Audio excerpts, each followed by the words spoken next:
Hello ladies and gentlemen, welcome to the Outer Rim Cantina. My name's Alan, and today I wanted to talk about that test footage of the concept show Star Wars Underworld that blew up on YouTube early last week. I'm pretty sure everyone knows by now, but yes, that footage is real and not just some fan-made creation. Star Wars Underworld was the original live-action Star Wars show idea that George Lucas came up with after Revenge of the Sith was released in theaters way back in 2005. The show was meant to be a glimpse into Coruscant's underbelly and explore what life was like for normal people living in the underworld of the new Imperial capital. From 2005 to about 2012, Lucas worked to make his idea for a live-action Star Wars show a reality. Unfortunately, as with most of his ambitious ideas, he was ahead of the curve and quite literally limited by the technology of his time. Ultimately, the reason Star Wars Underworld, which was the working title of the show and would have likely been changed had it actually been produced, was never seen on network TV because of cost. During an interview years back, he talked about how big blockbuster movies usually cost between $250 and $350 million. Obviously, that was an impossible amount of money in the mid-2000s, before million-dollar episodes of shows such as Game of Thrones became commonplace. His goal with a live-action Star Wars show was to pioneer effects technology even further than he already had, to make it cheap and economically feasible to create 10 to 20 episode seasons of a Star Wars story on network TV without breaking the bank.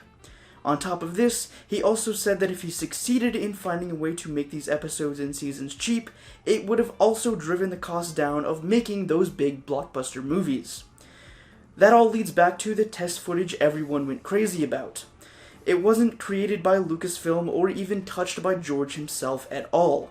The short 5-minute scene was created by Stargate Studios, who was likely hired by Lucasfilm and given a certain budget to see what kind of Star Wars story they would have been able to create under that certain budget and with a certain amount of CGI effects.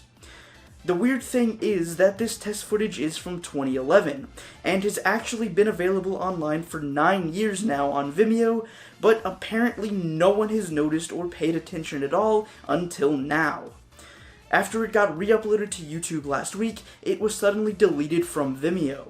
The reason behind that is still unknown, but it is interesting to see this blast from the past and hidden gem of Star Wars history.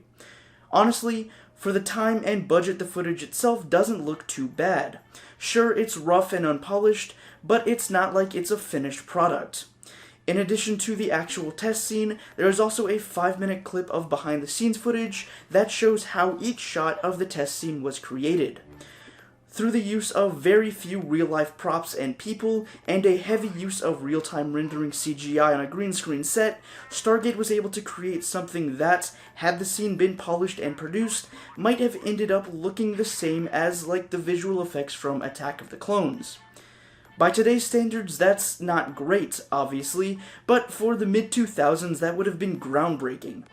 It's possible that George's idea for a live-action Star Wars show with lots of CGI effects is what pioneered the creation of low-budget superhero shows we see today, like Supergirl, The Flash, Arrow, and others. We do know from years of George working on Star Wars that his big ideas are responsible for quite a few commonplace movie-making techniques today, and I think this test footage is just another instance of that.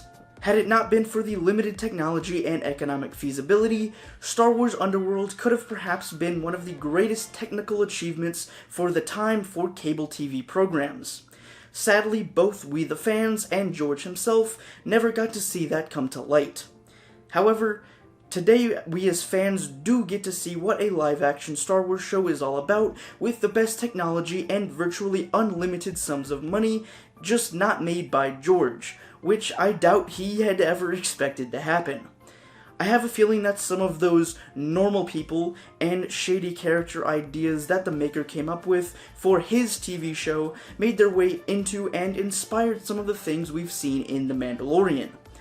It's great to see Lucas' dream for Star Wars TV finally come to life, but now that the Underworld test footage has resurfaced, I and a lot of other fans have an itch to see that original concept come together into its own show. Who knows, maybe after The Mandalorian, Cassian Andor, and Kenobi, we might get to see something like that on Disney+. We'll just have to wait for the future. That's all the time I've got for today. As always, I'd love to know what you think of the test footage and the idea for George Lucas' original Star Wars show down in the comments. If you enjoyed this video, I'd really appreciate it if you could give it a like, as those really do help a small channel like this, and consider subscribing if you want to see more Outer Rim Cantina content in your subscription feeds every week. I hope to see you back here in the Cantina on Saturday for another Star Wars video. Until then, may the Force be with you.